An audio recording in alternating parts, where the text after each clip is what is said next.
राखी मिलने के सवाल पर रंजीत रंजन ने कहा कि वो यानी रंजीत रंजन और पप्पू यादव करीब 2 साल से अलग अलग रह रहे हैं। वो जो भी बयान देते हैं उसका उनके यानी रंजीत रंजन और दोनों के बच्चों से कोई लेना देना नहीं है। हमारे राजनीतिक विचार भी बेहद अलग है। जो भी उनका बयान है उससे मेरा या हमारे बच्चों का कोई भी उससे कोई लेना देना नहीं है। जहाँ तक जो चल रहा है उसका तो मैं यही कहूंगी कि ये तो लॉ एंड ऑर्डर का मामला है। राजनीति में रंजीत रंजन और पप्पू यादव की प्रेम कहानी चर्चित रही है। ऐसे में पप्पू यादव से अलग रहने के रंजीत रंजन के बयान ने भी सभी को चौंका दिया है। Bureau report, news 18। और देखिए, पप्पू यादव और रंजीत रंजन की प्रेम कहानी भी बड़ी मुश्किल भरी थी और काफी दिलचस्प थी। अगर उनकी कहानी पर हम आपको बताएं तो रंजीत रंजन की जो फैमिली है उनके एल्बम में पप्पू यादव ने पहली बार रंजीत रंजन की तस्वीर देखी थी और उनकी जो प्रेम कहानी के बारे में चर्चा काफी ज्यादा रही है। लोग इसके बारे में काफी जानना भी चाहते हैं क्योंकि पप्पू यादव और उनकी पत्नी दोनों ही सार्वजनिक जीवन में है, पब्लिक फिगर हैं।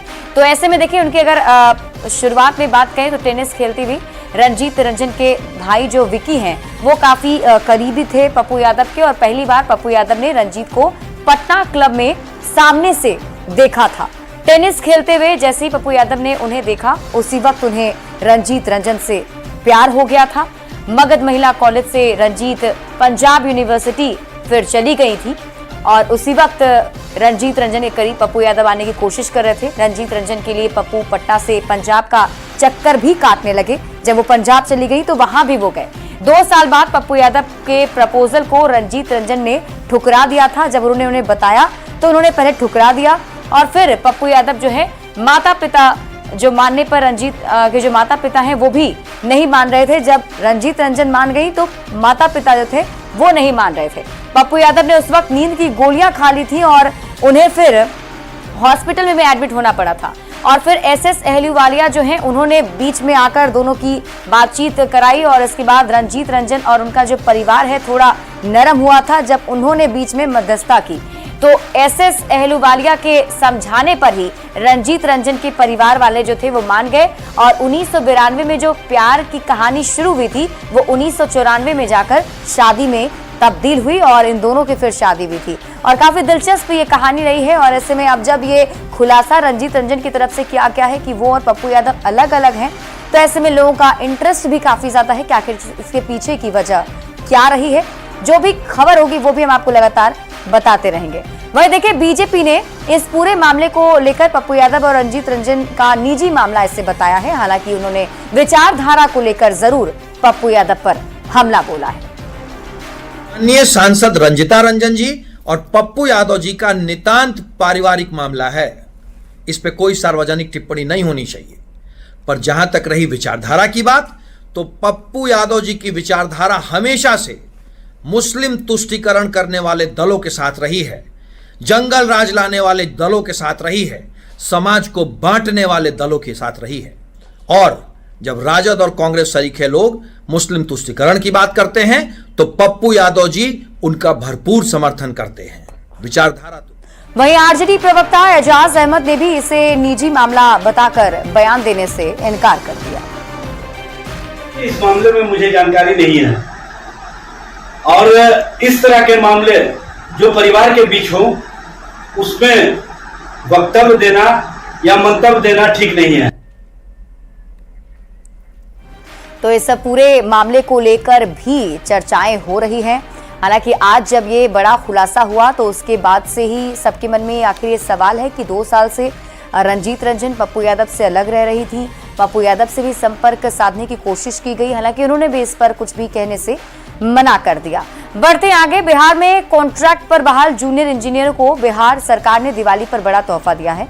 राज्य सरकार ने विभिन्न विभाग में कॉन्ट्रैक्ट पर भर्ती 1627 जूनियर इंजीनियरों का मानदेय 36,000 रुपए प्रति माह से बढ़ाकर 60,000 रुपए कर दिया है। बिहार सरकार के जल संसाधन मंत्री विजय सिन्हा इसे लेकर जानकारी दी। इतने लंबे समय से कार्यरत हमारे कनीय अभियंताओं के लिए ये सही मायने में बहुत ही बड़ा दीपावली गिफ्ट है, तोहफा।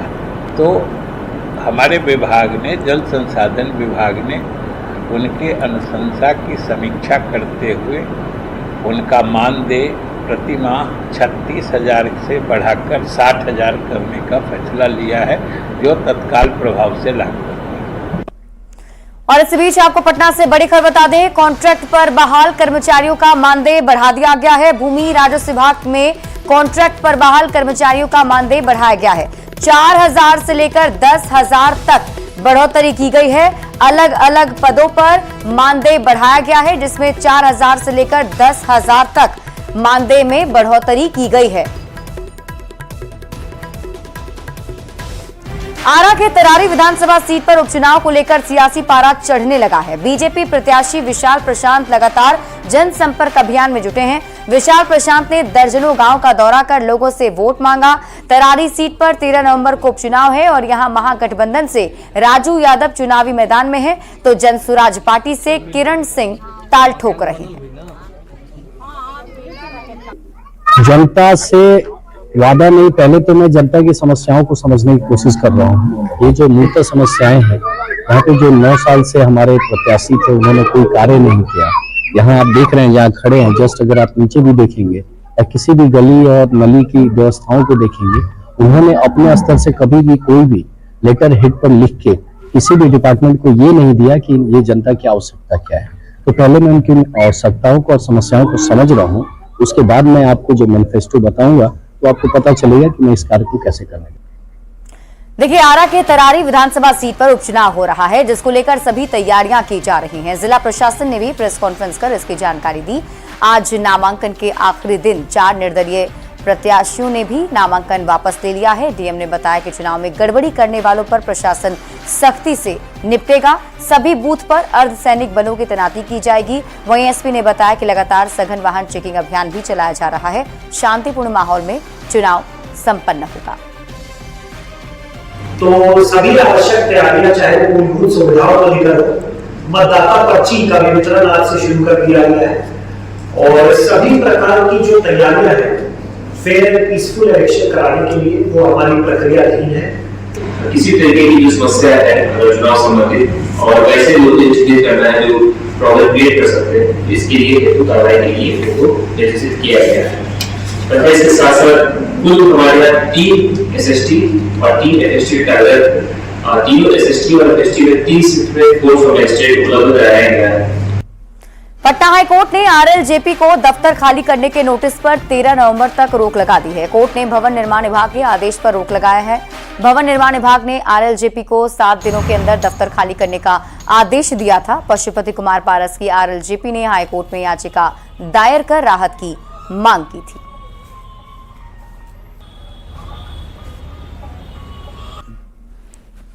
न्यायालय के द्वारा जो कल फैसला दिया गया, उस फैसले में है कि 13 तारीख तक स्टे लगा दिया गया है, जो बलपूर्वक खाली कराने की बात की गई थी भवन निर्माण विभाग के द्वारा। उस पर स्टे लगाते हुए पटना उच्च न्यायालय ने, आदरणीय न्यायाधीश महोदय ने यह भी ऑर्डर दिया है कि 10 दिनों के अंदर, 2 सप्ताह के अंदर पशुपति कुमार पारस जी की पार्टी को भवन निर्माण विभाग पटना में एक कार्यालय उपलब्ध कराए पार्टी चलाने के लिए। तो हम आज ही भवन निर्माण विभाग को चिट्ठी लिख रही है हमारी पार्टी कि अब हम खाली करके कहाँ जाएंगे। हमारी पार्टी स्टेट पार्टी है, हमारी पार्टी का कार्यालय का संचालन। आप कह रहे हैं कि आपकी पार्टी स्टेट पार्टी है, भवन निर्माण विभाग को आप पत्र लिखने की बात कर रहे हैं, लेकिन भवन निर्माण विभाग के मंत्री का कहना है कि वो राष्ट्रीय पार्टी, इस पार्टी को मानते ही नहीं है। हम आप ये पत्र देख लीजिए, ये इलेक्शन कमीशन ऑफ इंडिया का पत्र है। ये पत्र है 21 अक्टूबर 2024 का, है ना। उसमें इलेक्शन कमीशन ऑफ इंडिया ने कहा है कि राष्ट्रीय लोक जनशक्ति पार्टी को स्टेट में भी स्टेट पार्टी का दर्जा मिलता रहेगा। उसके बाद तो भवन निर्माण मंत्री जयंत राज जी को लगता है जानकारी का अभाव है, उनको अपना जानकारी दुरुस्त कर लेना चाहिए और पूरा जानकारी, क्योंकि भवन निर्माण विभाग या बिहार सरकार यह तय नहीं करती कि कौन स्टेट पार्टी है, कौन नेशनल पार्टी है, यह तय इलेक्शन कमीशन ऑफ इंडिया करती है। आप लोग एनडीए का हिस्सा हैं, लेकिन क्या लगता है कि एनडीए से दरकिनार किया जा रहा है? निश्चित रूप से जिस तरह परसों आदरणीय मुख्यमंत्री नीतीश कुमार जी की अध्यक्षता में एनडीए की बड़ी बैठक हुई और उस बैठक से हमको दूर रखा गया, उस बैठक की ना कोई सूचना दी गई, ना हमें आमंत्रित किया गया, वह बेहद ही आश्चर्यजनक है और दुखद है। बिहार में छठ और छठ पर बजने वाले शारदा सिन्हा के गीत को अलग करना असंभव है। बरसों से शारदा सिन्हा हर बार छठ पर्व के मौके पर छठ गीत रिलीज करती रही हैं, लेकिन इस बार वो गंभीर रूप से बीमार होने के कारण एम्स में भर्ती हैं। लेकिन बावजूद इसके उन्होंने बहुत सुंदर छठ गीत का ऑडियो रिलीज किया है। दुखवा मिटाई छठी मैया रउए असरा हमार, रउए असरा हमार।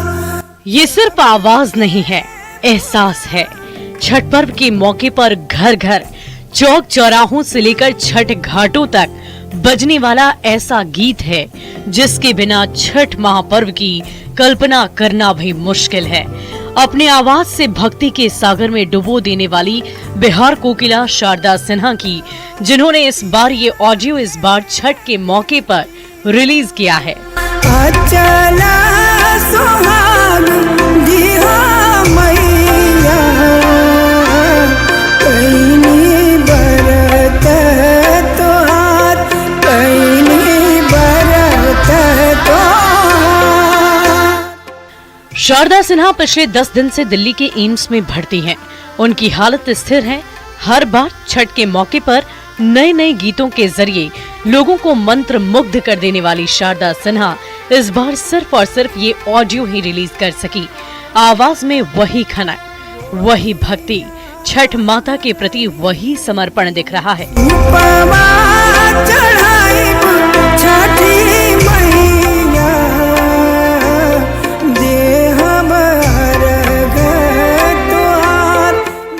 छठ के मौके पर शारदा सिन्हा के बेटे अंशुमन सिन्हा ने ये ऑडियो रिलीज कर हर बिहार वासी और शारदा सिन्हा के प्रशंसकों को बड़ी सौगात दी है।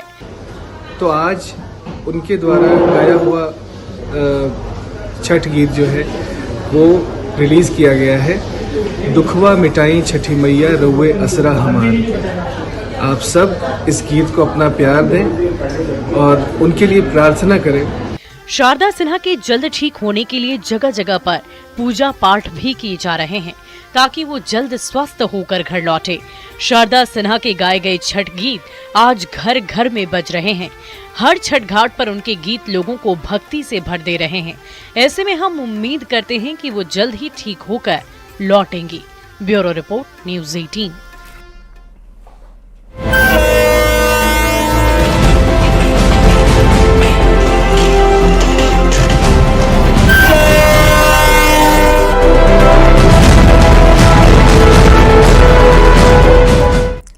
दीपावली और महापर्व छठ को लेकर बिहार आने वाली ट्रेनों में यात्रियों की भारी भीड़ देखी जा रही है और बड़ी मुश्किलों के बीच बिहार के बाहर रह रहे प्रवासी त्योहार आने के लिए अपने घर वापस लौट रहे हैं।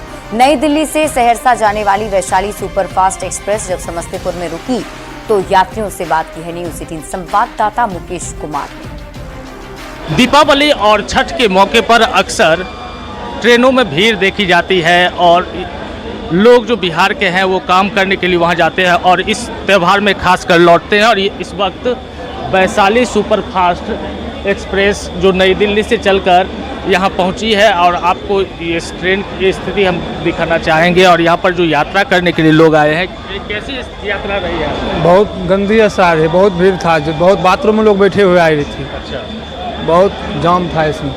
तो कहाँ से? नई दिल्ली से। नई दिल्ली से आ गए, कहाँ जा रहे हैं? बिहार, बेगूसराय। बेगूसराय जा रहे हैं जी। तो काफ़ी परेशानी? बहुत परेशानी था। और भी लोग हैं, क्या कहें, कहाँ से आप आ रहे हैं? आ रहे हैं दिल्ली से, नई दिल्ली से। दिक्कत भी हुई है? बहुत दिक्कत हुआ था, इतना दूर थोड़ा सा हुआ, नहीं तो बहुत भीड़ था। काफ़ी भीड़ था? बहुत काफ़ी। क्या नाम हुआ?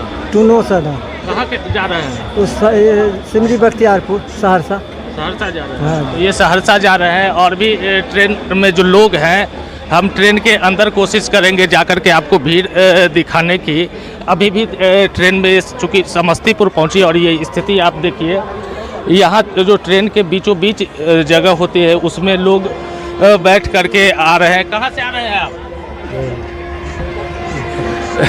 लोग नहीं बोलना चाहते। और यहाँ भी अंदर की तस्वीर देखिए, जो सीट की अरेंजमेंट है वहाँ भी काफ़ी भीड़ है। और कहाँ से आप लोग आ रहे हैं?